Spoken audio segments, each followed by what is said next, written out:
Good morning student. आज हम अपना नया चैप्टर स्टार्ट करने जा रहे हैं।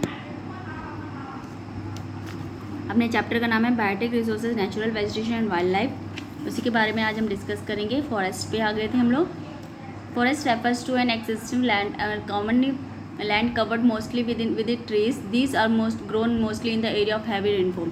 फॉरेस्ट कहाँ पे होते हैं? जब ज़्यादा बारिश होती है वहाँ पे क्या होते हैं? फॉरेस्ट एरियाज हो जाते हैं।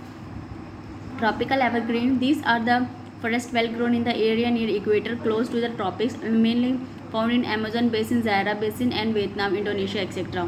ट्रॉपिकल एवरग्रीन या सदाहरित वन हमें कहाँ पाए जाते हैं? ये ट्रॉपिक्स या इक्वेटर के पास पाए जाते हैं। ज़्यादातर Amazon basin, Zaira basin, Vietnam, Indonesia में पाए जाते हैं। इनकी कैरेक्टरिस्टिक, इनकी विशेषताएं क्या है? These are called the tropical rainforest. These forests require hot climate and abundant rainfall almost throughout the year. ठीक है, इनका क्लाइमेट इनका कैसा होता है? ये ट्रॉपिकल रेन फॉरेस्ट होते हैं। ठीक है, इनको क्या मिल चाहिए? इनको हमेशा हॉट क्लाइमेट और बहुत ज़्यादा रेनफॉल चाहिए होती है। The trees are evergreen and tall, remain green throughout the year. इनके जो पेड़ होते हैं बहुत लंबे लंबे होते हैं और हर साल पूरे साल क्या रहते हैं? हरे रहते हैं। This tree have the thick chronicles and make it difficult to enter in the forest. इनकी जो क्या होती है? गहरी क्या होती है? गहरे होते हैं ये फॉरेस्ट। ठीक है, हम इसके अंदर एंटर नहीं कर सकते। द ग्राउंड्स रिमेन वाटरलॉग, इसमें पानी भरा होता है।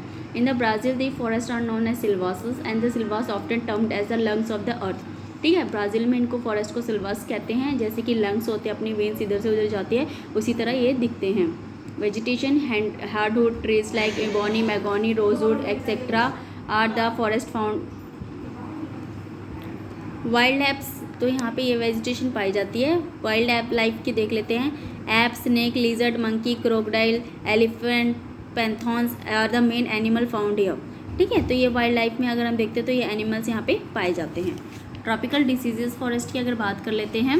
This forest found in the northern Australia and centre of the America and the largest portion of India. ये फॉरेस्ट ज़्यादातर इंडिया में भी पाए जाते हैं। इन फॉरेस्ट की क्या विशेषता है? These forests are affected by the seasonal coastal and the moisture of the sun heats. These forests shed their leaves in dry season. ये अपनी पत्तियाँ क्या है? सूखे मौसम में गिराते हैं। These forests have the great economic value because the wood of the trees is used to making furniture and transport equipment etc. These forests are also called the monsoon forest. In forest को monsoon forest भी कहते हैं। Hardwood trees like teak, neem, sal, शीशम etc. found in this forest. Langur, monkey, lion, tiger, elephant etc. are the main animals of this forest. Langur हो गए, monkey हो गए, lion, tiger, elephant यहाँ पे पाए जाते हैं।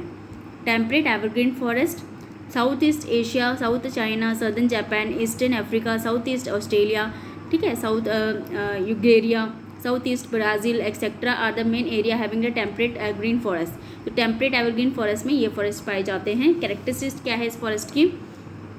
This forest have been found hardwood and softwood trees, दोनों तरह के इनके वुड्स मिलते हैं। Timber are also found in this forest, extremely valuable. Timber बहुत ज़्यादा फर्नीचर में काम आता है। दिस फॉरेस्ट आर थिक, बहुत थिक है। Vegetation oak, pine, alder, octopus, walnut, camphor, pine etcetera are the main trees found in this forest. ठीक है, ये वाली वेजिटेशन यहाँ पे मिलती है। Ship, cattle, pig main animals of this forest. They are reared in get wools, meat and skin.